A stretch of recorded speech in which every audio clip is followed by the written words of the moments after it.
my friends, and welcome to Disney Dreamlight Valley. Dear Gameloft, Part 2. If you watched the first part, we discussed 15 features requested by our community to basically that people want to see the most in the game, and I said there was going to be Part 2.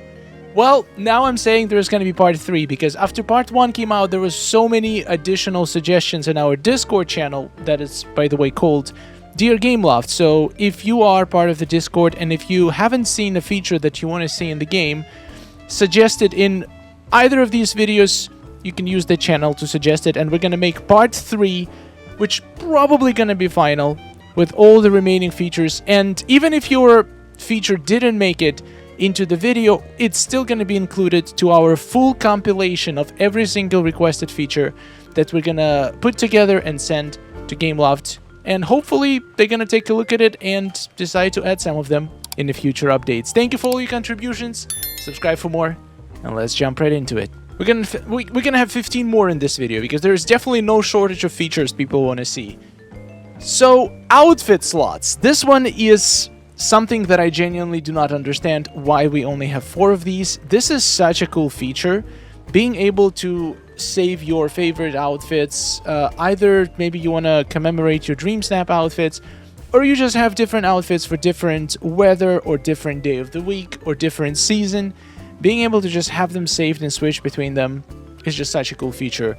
Also, there's just absolutely no reason that they shouldn't allow more than 4, because to save an outfit, you're literally saving like a tiny amount of data. You just literally need the IDs of all the items that are equipped to your character. So it's probably a couple kilobytes of information. So it's not like it takes way too much space on the Gameloft servers. There is zero reason, zero logic that I can possibly imagine to only have 4. We need at least 10. But I would say go for a 50. 50 is still going to barely take any memory, and it's definitely going to be enough for most of the players. Now here we got a pretty large post. I'm going to focus on a couple that I think are the most needed features in the game, but once again, all of them will be included in the compilation. Update companions that gather spices to work the same way as the companions that gather flowers. Spices are extremely annoying, and most of the time we want to get rid of them. It's part of our cleanup. Sure, we can clean them up with the vacuum, but wouldn't it be nice if when we pass a spice, if we had a critter that is specifically designed to pick up spices, for example, a capybara, what if they just literally pulled it out of the ground?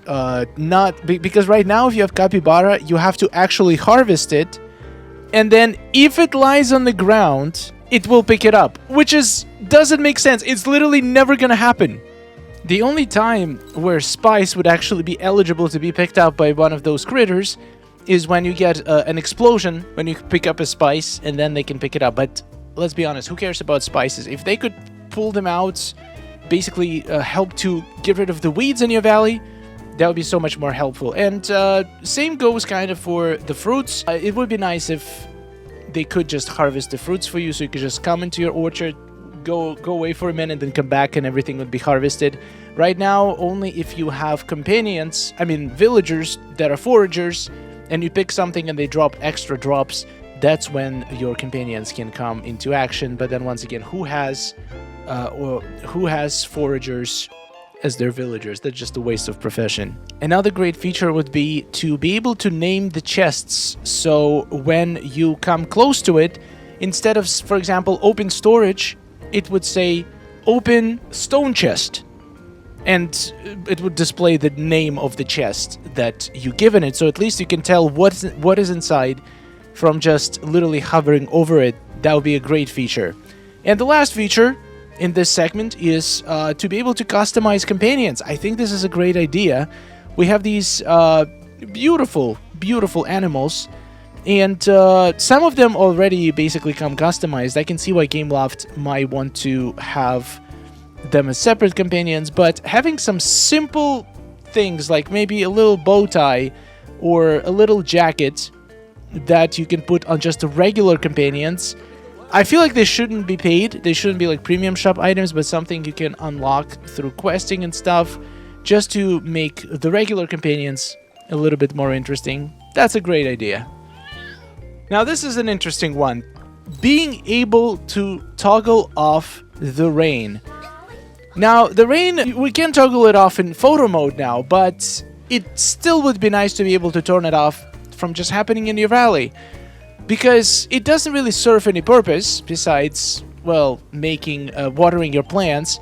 But there is no, like, advantage that you get from being able to not have rain. Rain is actually useful, but not having rain is not harmful to you in any way. So I feel like we should be able to just have a toggle in settings, just so we can disable weather or disable specific types of weather. If you don't like how it looks when it's foggy, if you don't like how it looks when it's raining, like, it's your game, it's your world.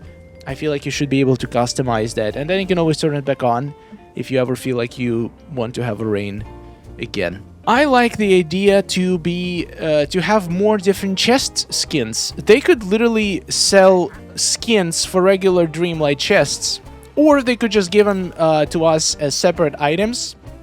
I feel like it would be much less messy if instead of skins like this one, for example, a skin for large chests, we could have skins that we could apply to regular Dreamlight chests. We could have small chests, medium chests, and large chests, and they would all, like, maybe scale slightly with the skin, and then we could have, like, different themed chests. You can have a chest for maybe different seasons, for different holidays, for different aesthetics, and it would be as simple as to just come to your chest, click on it, and change its skin. And you could change them every once in a while without needing to put a new chest and then take out everything from one chest, put it into the other. I feel like the chests should be just interchangeable. It's an amazing idea and a feature I would definitely love to see. This is definitely a good point about one-piece outfits. Every once in a while, Gameloft does it when they release a set or an outfit where it just comes as one item.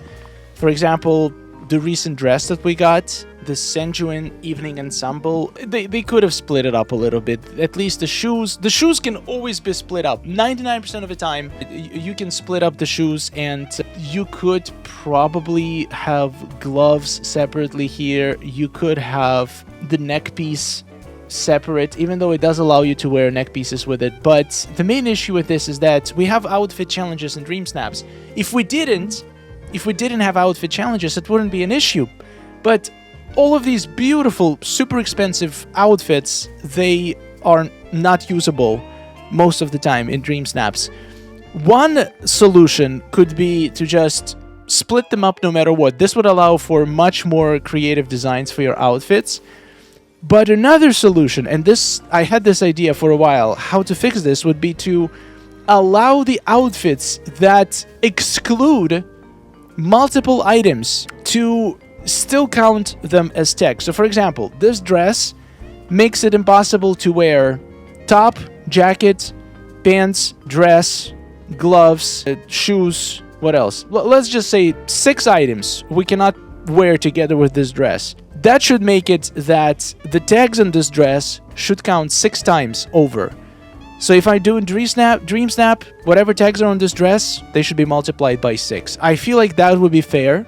This would allow us to use these items and still be able to get decent tags in our challenges. But the most ideal solution is, of course, get rid of tag system for the outfit challenges at least, because it's just stifling creativity and not fun at all. Literally nobody likes it. Not a single person I've seen say, "Ooh, I love the tags this week," or "How nice it is that we have the tag system in our outfit Dream Snap challenges." Please get rid of it, Gameloft. Ah, yes, more Touch of Magic slots for clothing and furniture. And more floating island. Well, that's something that I definitely want. And we do have very little amount of Touch of Magic slots. Well, at least it's better than outfits. At least it's 50. Outfits is 4. I feel like it should be at least 50 for the outfits. And Touch of Magic, once again, there is not that many people who use Touch of Magic. But the ones who do use it, they really like using it. So having them limited just doesn't make any sense. So I feel like the limit should be increased at least to 100 or 200. Like, once again, I don't think these... Okay, Touch of Magic, I can see. They probably takes quite a bit of memory to save the outfits because they have custom built layers and stuff. So it probably takes a decent amount of storage to store it. But still, nowadays storage is super cheap. And we're all paying a lot of money to play this game. So come on, Gameloft, give us more slots, please. And more floating islands. Same thing. It probably is not that expensive to store an extra floating island as memory. I would literally pay moonstones to unlock additional floating islands. I feel like that would be the best of both worlds. Just being able to save them with a specific size, specific biome, theme, specific name, and just have my builds that I made for the entire island just stored so I can always come back to them. That would be so great, and a lot of creators could benefit from it. Next, making it easier to find moonstone chests. I've talked about it multiple times before, and I think it... Oh, come on! When I'm trying to make a point how difficult it is to find moonstone chests, it spawns right in front of my face. That doesn't happen very often. Most of the time... Oh my god, is there another one? Never mind, that wasn't a chest. So when you're trying to find a chest, you usually would go into the furniture mode, then zoom out as much as you can, and then just pan through your entire map. And sometimes if it spawns in the open area, it's not that difficult to spot. But sometimes it will spawn like in a very, very, very isolated spot. Like it could spawn between a bunch of trees, behind some very difficult to see behind item. And you will spend lots and lots of time trying to find it. Like literally, sometimes it's not even possible to see it from above. You have to run and look at every corner, and it's just not fun. I feel like there should be either a way to show you direction to the next moonstone chest, maybe some kind of a tool, or just make them show up on the map, or at least highlight which biome has the chest. Like, it would still have a little bit of mystery, and you would still have to look for it, but at least knowing which biome it is would make it so much easier. Also, I wouldn't mind an idea to put Remy's Restaurants or Tiana Palace to floating islands. I feel like at least as a building, it doesn't have to be functional, but just to use the skin in your build, I feel like it should be possible. Next issue, being able to find characters more easily, and I could not agree more. Sometimes it's very difficult to find them. Sometimes they show up in the house on their map, but they're not. Sometimes they're not even on the map. Some pretty good ideas to be able to scroll through the maps of other DLCs, or at least have like a list of characters with like a marker of exact location, which biome they're in, which DLC they're in, if they're eating, if they're at home, so I don't have to scroll through the map. Like, it would be so cool if I could have, if I could go into menu and just have like we have it in collection, a list of characters, maybe even right here, and then I could hover over it and it would tell me exactly where they are.